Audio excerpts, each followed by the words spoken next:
本日は、お招きをいただきましてありがとうございました。Tewariさんにはですね、大変、私の地元でお世話になっている私の高校の先輩が、Tewariさんと親しくて、今日こういった機会をいただきました。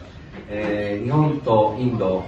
との関係、あるいはこれから何をすべきかということについて少しお話をさせていただきたいと思いますが、実は私とインドとの関係について、ちょっとお話をさせていただければというふうに思います。ちょっとっていうのは本当にちょっとでありまして、残念ながらですね、インドには1回しか行ったことがありません。1回しか行ったことがないし、行ったのが、西暦でいうと1985年ぐらいなので、もう40年ぐらい前です。実は真面目な高校生だったんで、経済協力と私たちの暮らしという論文を書いて、内閣総理大臣賞を取ったんで、検証旅行で、インドと東南アジアに行くことができましたということでありまして、マザー・テレサがいたカルカッタとか、あとデリーを回ったわけですが、その当時のインドと今のインドはもちろん全く違う。先ほどの自動車の鈴木社長にですね、今アンバーサダーって車ありますかという話をしましたが、今はないということでありまして、those of you from India probably would know that there used to be a car called the Ambassador in India, but it doesn't exist anymore. That's what Mrs. Suzuki told me. 今はないということでありまして、その今はない、ぐらい変わったということなんだろうというふうに、思っております。ただインドの、方のですね、知り合いは何人か、親しい知り合いいました。私が1990年から92年、にアメリカのスタンフォード大学のビジネススクールに留学する機会がありまして、そこに多分12人ぐらいのインド人がいました。この部分は大事なんで、ちょっとインドの人に分かってもらうように、最初英語で喋ります。Well, I studied at Stanford University from 1992 to 1992, and there were about 12 students from India, or originally from India. There was a rule at Stanford that if you are within 10% from the top, you will be awarded a scholar, R.J. Miller Scholar. That's what it was called. There was about 16 students, including myself, from Japan at that time. Only one student was awarded R.J. Miller Scholarship, and it wasn't me, at least. But 1 out of 16 is about 10%. Those from India were awarded the scholarship about 100%. All of them from India were awarded scholarships. And I wondered why, but I found out the reason. First of all, those from India are very strong in mathematics. And Japanese are strong in mathematics, but you are also strong in mathematics. Secondly, those from India is much more vocal compared to those from Japan. And studying at business school, you have to speak English very well, and you have to speak it regardless of whether you understand what you speak about. Anyways, so I had many good friends, let's say, those from India. 今申し上げたのはですね、日本から、サンフォードに留学したのは16人でありましたけれども、1人しか上位 10% で表彰されませんでした。で、インドから来られた方は12人ぐらいいらっしゃいましたけども、全員が表彰された。その違いは何だというと、数学が大変インドが来られている方はできると。日本から来ている人もできるわけですけれども、そこはあんまり違いがないんですが、もう一つは、ビジネススクールではですね、よく喋らないといけない。で、日本人はちょっと喋るのが苦手なので、そこの部分で劣っていたので、インドの方は全員が表彰されたということですけど、いずれにしても大変インドの人と親しくさせていただく機会があって、今でも彼らと親しくさせていただいています。そういう中に、直接の知り合いではないんですけれども、今度これから話をいたします、地球温暖化に関してです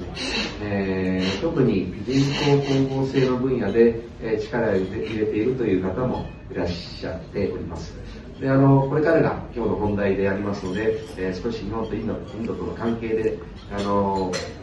話をさせていただきたいと思いますが、インドは、今大変な経済発展を遂げております。日本もかつては大変な経済発展を遂げたわけで、今の日本があるわけですけれども、経済発展を遂げるときにですね、公害というものが、環境がしっかりと守るというのが、その規制がちゃんとかかってないと、それは守るインセンティブが働かないということが得てして行われるということでありまして、かつての日本も一時期は規制が弱かった。したがって、いろんな公害が発生いたしまして、結果としてそれではいかんということで、規制を強くしていったということであります。でこの、日本の経験も、インドにおいてもですね、いろんな面で活用していただいて、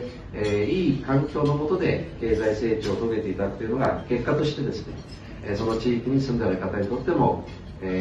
意味があることなんではないかなというふうに思っています。これは何も地球温暖化という側面だけじゃなくて、例えば水質汚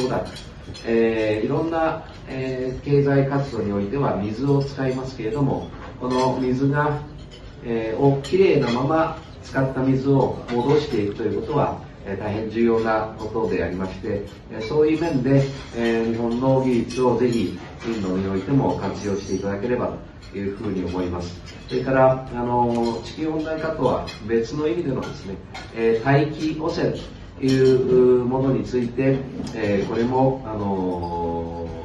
いろんな形で活用をしていくということが大事であろうというふうに思いますし、そうした面でのですね、日本の技術の活用ということにもぜひ注力をしていきたいというふうに思っております。昨年モディ首相が日本に来られた時にですね、日本の政府とインドの政府との間で JCM というプログラムを協定を結びました。これぜひ今日お越しの皆様方の頭の中に入れておいていただいて、活用いただければというふうに思いますが、簡単に制度を説明いたしますと、ある装置をあるいはある仕組みを入れなかったとしたならば、二酸化炭素の排出が、この程度ありましたと。しかしそのある装置を、日本の資金を活用して入れた場合に、その二酸化炭素の排出が減ったということになった場合に、その減った分の半分を、インドから日本にその排出権を移転するという、その国連が決めた枠組みでありまして、そういったものをぜひ活用していただけると、従来のですね、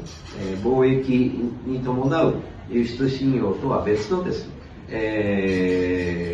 支援ができる。もっと別の直接的な言い方をいたしますと、従来以上に、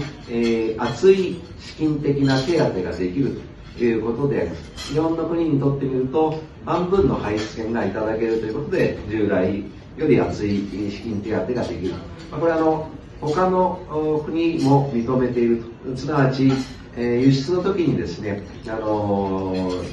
ある程度の支援をするということはあり得るんですが、これは上限を決めないと各国で、輸出競争になってしまうということで上限があります。しかしながらその地球全体の環境をより良くしていくということについては別の考え方をとっていった方がいいんではないかということがありまして、そうしたものに、の覚書を結んだということであります。今の話をですね、もう少し具体的に、申し上げて、おきますと、例えば、日本の国に皆様方来られてですね、気づかれることがあると思いますが、日本が世界に誇れるもの、いろいろあると思いますけれども、まだ世界に出ていっていないものがあります。世界に出ていってないものは何かというと、日本の遅れがない新幹線ではなく、都市を走っている鉄道、東京都内を走っている地下鉄とか私鉄とか、国鉄、東京に限らずですね、愛知とか名古屋とか大阪とかありますが、そういった都市鉄道、スマホのですね、時刻表を見ると何時何分に電車が来るというのがその通り動いている国は世界中探しても多分日本しかない。で、これからインドが経済発展する中で、車だけに交通の移動を頼るとすると大渋滞になる、あるいはいろんな意味で二酸化炭素に限らずですね、いろんな排出ガスが出てくるということも考えられるわけでありますけれども、その部分を都市鉄道に置き換えるということによって、その排出権というものが、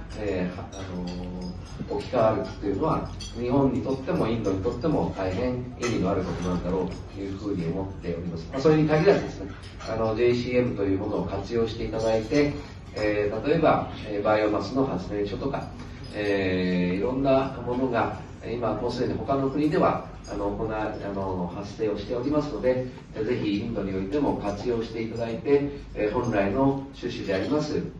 環境と調和した形での経済発展、これはどこの国の人も求めていることでありまして、環境を悪くしようということを言っている国は、どこにもないわけで、あります。そういう中でインドに行くと日本が協力をしていくということは大変重要なことなんだろうというふうに考えております。最後に、もう一点だけ申し上げて私の話を終えたいと思いますが、私自身が環境大臣をやっている時にですね、日本の持っている技術の中で、先ほどの、電車都市鉄道とは別にですね、これからの可能性ということでいうと、植物が行っている光合成、これを、人工的に行うことによって、例えばエタノールを太陽光だけでもって作っていくということができるように しましょうと、いわゆる、その人工光合成のロードマップというものをまとめることができました。一応2040年にはですね、燃料、これSAFも含めて、あるいは、船舶の燃料も含めて、2040年には今の例えばバイオエタノールよりも安く、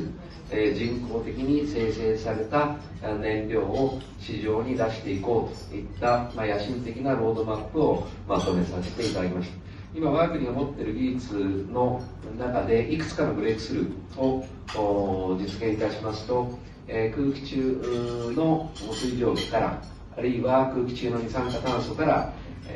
例えば二酸化炭素を太陽光だけでもって一酸化炭素に変える、そして空気中の水蒸気を、太陽光でもって、水素を作る。この一酸化炭素と水素を、くっつけることによってですね、エタノールを作っていくことができるといった、そういったロードマップを作っておりますけれども、こうした分野においてもですね、日本とインドにおいてもさまざまな協力をしていくことによって、2040年には、太陽のエネルギーから、この新たなエネルギーを作っていけるような、そうした野心的なところにおいても協力をしていただければ、していければというふうに考えて、おります。インドは非常に歴史の長い国でありますし、その中においてさまざまな知恵が生まれてきた国でありますから、日本とインドが今申し上げた点においてもいろんな検討をしながらさまざまな形でですね、ジョイントプログラムが作れればというふうに考えております。本日のこの会がですね、そうした日本とインドとの貢献につながる一つのステップになればということを記念をいたしまして、私からのご挨拶とお話とさせていただきたいと思います。どうぞこれからも日本とインドのさまざまな面での交流発展、そして協力を深めていければということを申し上げてお話を終えさせていただきたいと思います。ご清聴ありがとうございました。